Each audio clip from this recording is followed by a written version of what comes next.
She smiled across the dinner table as though she'd just won life's greatest prize. Polished, confident, draped in a necklace purchased with money I thought was mine. But in exactly 7 minutes, her husband would walk through that door, 24 roses in hand, ready to celebrate what he believed was their anniversary. He had no idea the woman he adored was smiling across from me, my husband's mistress. And the expression on her face? It would vanish so fast you could hear it shatter on the floor. This isn't a story of simple betrayal. It's a story of precision, timing, and consequences, served with surgical accuracy. Before we dive deeper, let us know in the comments where you're watching from. We'd love to hear from you, and don't forget to hit that subscribe button so you never miss any of our upcoming videos. How does a woman who traces millions through shell companies and offshore accounts miss the most important transfer of all, her husband's loyalty? Rachel Montgomery wasn't just the mistress. She was the illusion, the perfect friend, the polished professional, the devoted wife, right up until the moment her world collided with mine. And James, my husband of 11 years, the man who said late surgeries were the price of saving lives. He'd been operating on our marriage, removing honesty, grafting in deception, stitching up lies so neatly even I missed the scars. But no amount of charm or misdirection could stop what was about to unfold at that table. 2 couples, 4 seats, 1 truth. How did it all come undone in a single evening? And what exactly happened after the wine was poured, the guests sat down, and the truth kicked the door in? We were the golden couples of Millbrook Heights, doctors and professionals, 2 couples who moved through the social circuit like clockwork, effortless, gracious, admired. James Ashford, my husband of 11 years, was a rising star in orthopedic surgery. Tall, charming, the kind of man who remembered nurses' birthdays and shook hands with janitors. Patients loved him. So did our neighbors. He was the kind of husband other women said they wished they had. And for a long time, I believed I'd married well, not just in status but in character. I'm Victoria Ashford, senior forensic accountant with Peton Associates. I've spent 15 years tracking corporate fraud, identifying shell companies designed to siphon millions, and testifying in courtrooms where CEOs pretended they didn't know where the money went. I built my life like a balance sheet. Careful, clean, exact. Every line item had a purpose. Every decision weighed. I wasn't reckless. I wasn't impulsive. And above all, I believed in verification. Except when it came to James. Somewhere between my spreadsheets and his surgeries, I stopped auditing the most important ledger of all, our marriage. Rachel Montgomery entered our lives gradually, like steam slipping under a door. Elegant, composed, always gracious. She ran a successful physical therapy practice and became a familiar face at our events. Her husband, Dr. Michael Montgomery, was a top-tier cardiologist, quiet, analytical, the kind of man who held your gaze when you spoke and never raised his voice. They were perfect dinner guests, polished, attentive, always bringing a bottle of wine and a story worth listening to. Rachel became my friend. She texted me about Pilates classes and asked for wine recommendations. She complimented my shoes and remembered my assistant's birthday. There were no sharp edges, no strange silences, no missed steps. We laughed over tapas. We attended charity galas together. James and Michael shared rounds of golf, while Rachel and I exchanged recipes and photos of summer vacations. Our lives were deeply intertwined, not just socially but emotionally. We trusted each other, or so I thought.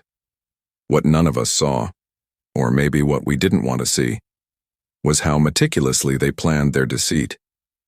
Their affair wasn't impulsive, it was structured, hidden behind coded schedules, fake conferences, and carefully edited social media posts.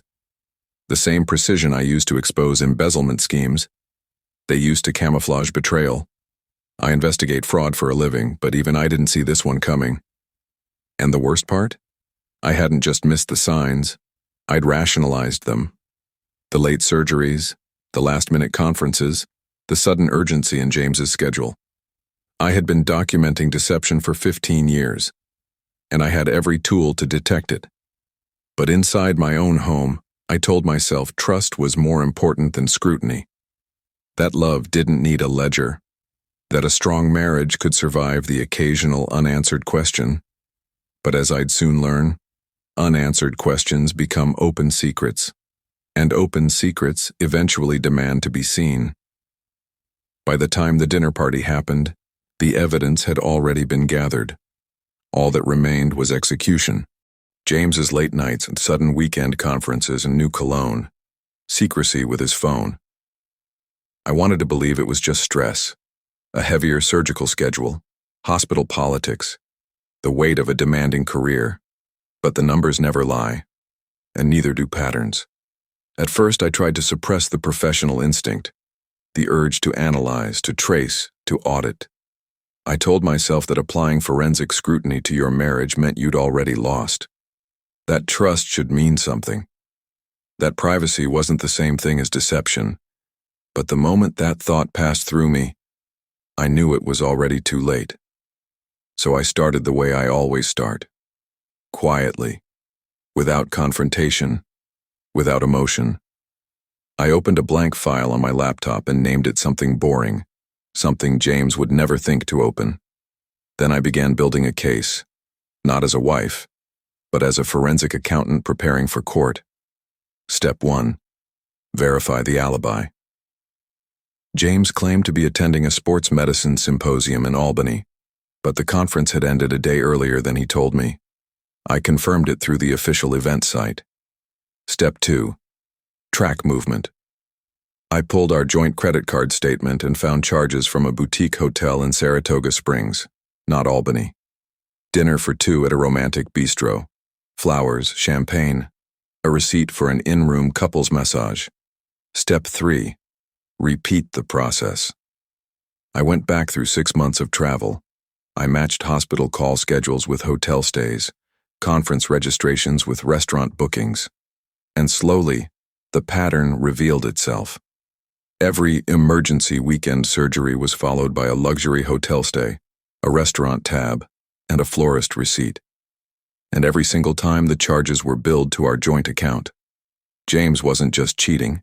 He was laundering his affair through the very systems I built for our shared life, using the credit cards I managed, scheduling his deceit in the empty blocks of time I'd assumed were sacred. Still, I wanted proof beyond financial data, emotional evidence, intent. So I reached out to someone I trusted, Elena, a colleague who handled cybersecurity audits for high-net-worth divorces. She was discreet, clinical, and very, very good. In 2 days, Elena recovered hundreds of deleted messages from James's phone backups, each one more intimate, more explicit, more damning than the last. There were photos, jokes, hotel confirmations, and words that removed any shadow of doubt. I love waking up next to you. Can't wait for the day we don't have to hide. Dinner with Victoria tonight, I'll text you after. 14 months. 14 months of deception, layered and curated with surgical precision. But every lie left a digital fingerprint, and now I had them all. By the end of that week, my evidence binder was 3 inches thick, labeled, cross-referenced, and tabbed. Receipts, call logs, photos, surveillance stills, hotel security footage showing James and Rachel walking hand in hand through lobbies, kissing in parking lots, laughing like 2 people who thought they'd never be caught. He wasn't careful because he didn't think I was watching. But I was. And I knew exactly how and where to look. What James and Rachel didn't understand was that I wasn't building a confrontation. I was building a climax. And I was going to deliver it. With precision. At exactly the right time. In exactly the right place. And in front of exactly the right people. The invitation was handwritten, elegant cursive, embossed cardstock. It was Rachel's favorite kind, the kind she used for her charity fundraisers and birthday soirees. An intimate evening at the Ashford residence, it read. Private chef, old friends, no speeches, just a quiet celebration of friendship and time well spent. James saw the envelope on the counter, smiled, and asked if we were hosting something for my firm. I smiled back and said yes, that it would be small, casual, just a few familiar faces. What I didn't tell him was that Michael Montgomery had received the same envelope. Only his version included one critical line. "Come early. Victoria wants to surprise Rachel with a toast for your anniversary." He texted back, "That's thoughtful. She'll love that." I responded, "She deserves it." I spent days preparing. I hired a private chef known for 5-course menus that left guests talking for weeks. The playlist was subtle jazz, hand-picked for its tempo. I wanted no distractions. The floral arrangements were white orchids, Rachel's favorite. The wine was a 2011 Bordeaux, James's indulgence. Everything was chosen for comfort, familiarity, a veneer of warmth. I even rehearsed the seating chart. I placed James at the head of the table, as always, Rachel beside him. I sat opposite, where I could watch their every glance, every twitch. And I placed an empty chair at the end, the seat that would belong to Michael. The dinner began exactly at 7 p.m. Just the three of us at first. James and Rachel arrived together, though they pretended they hadn't. James claimed he'd given her a ride after a last-minute patient consult nearby. Rachel laughed it off like it was nothing. Her smile was effortless. She wore the gold lariat necklace I'd seen on my credit card bill, the one that had no box, no receipt, and had never touched my skin. She toasted to friendship, to marriage longevity, to navigating the chaos of life together. James chuckled. His hand brushed her knee under the table. Subtle, but not to me. I watched them play house across from me, watched them sip wine and exchange glances like teenagers with a secret. I matched their calm with my own. I picked the wine, the music, the seating arrangement.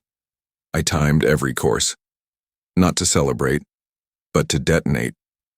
The first course arrived at 7:18, seared scallops over lemon risotto. Compliments murmured, glasses refilled. Rachel asked if I'd considered hosting a couple's retreat with her, something small in Vermont. James nodded enthusiastically, said it would be good for us. The second course, duck confit with citrus glaze, was served at 7:31. That was the moment Rachel reached into her purse to show me a photo of the cottage they'd found near Manchester. "Secluded," she whispered. "Romantic." And then, right on schedule, the doorbell rang. 7:46 p.m. 3 knocks. The kind of knock you recognize without needing to open the door.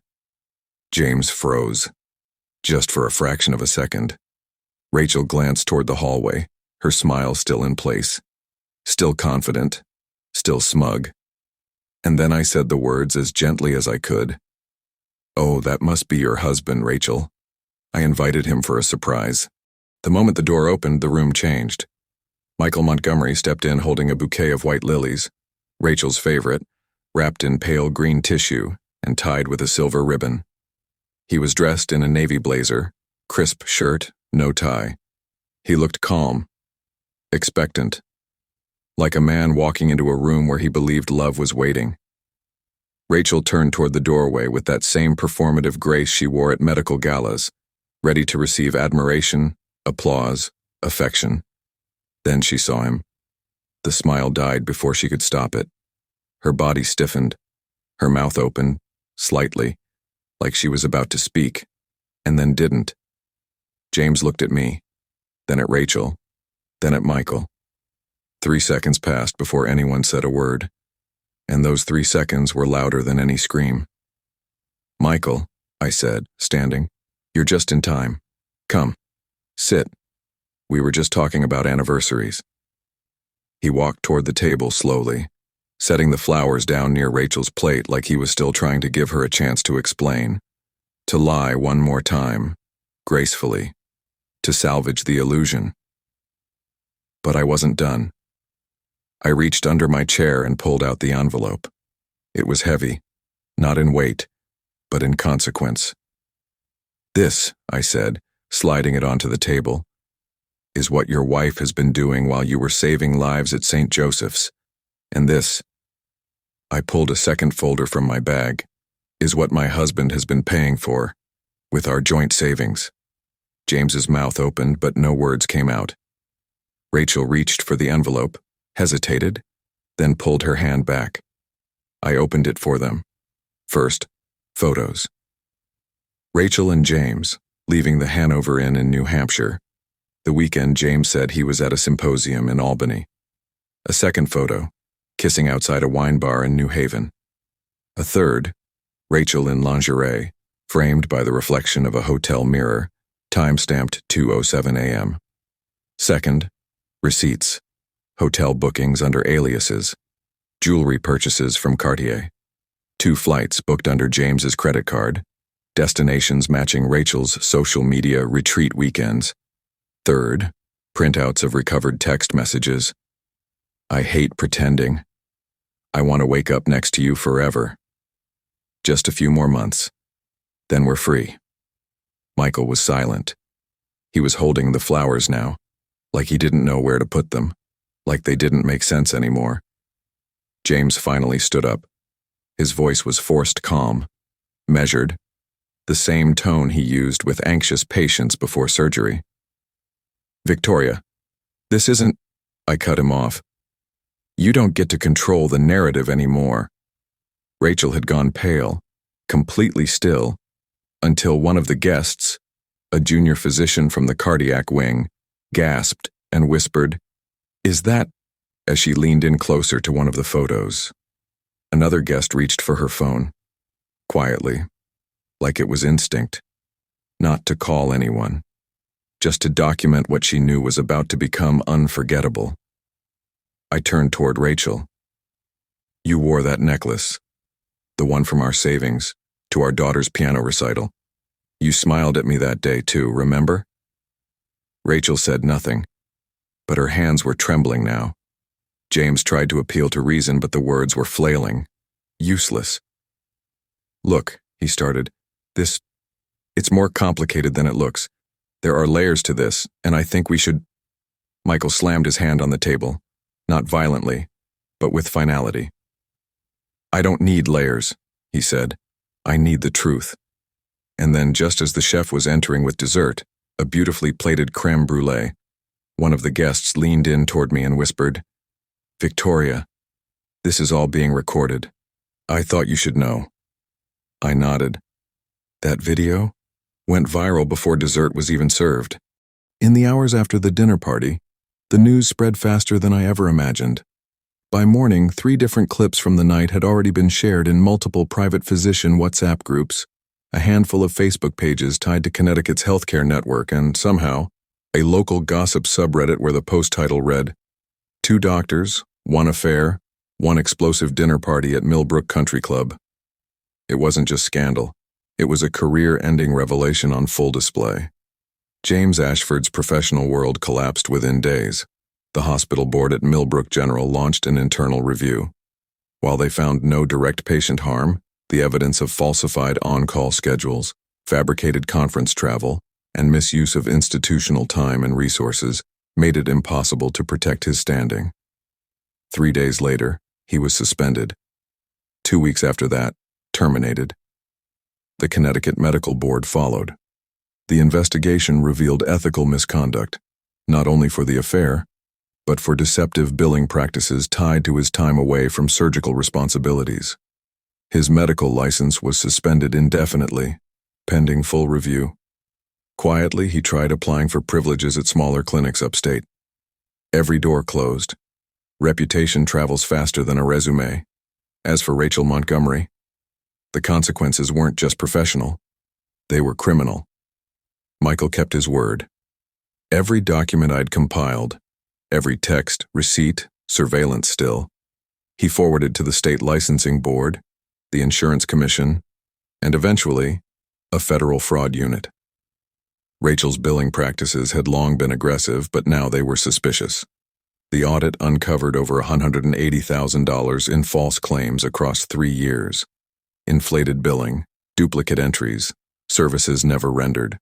Some of it linked directly to patients referred by James. She was arrested, charged, and sentenced to 18 months in federal prison for insurance fraud and obstruction.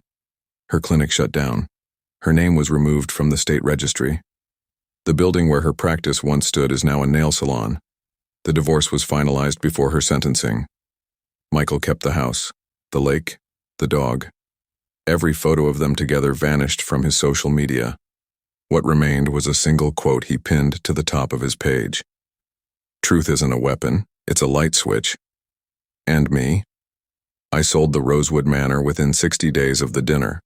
There was no point staying in a house where the floorboards still echoed with lies.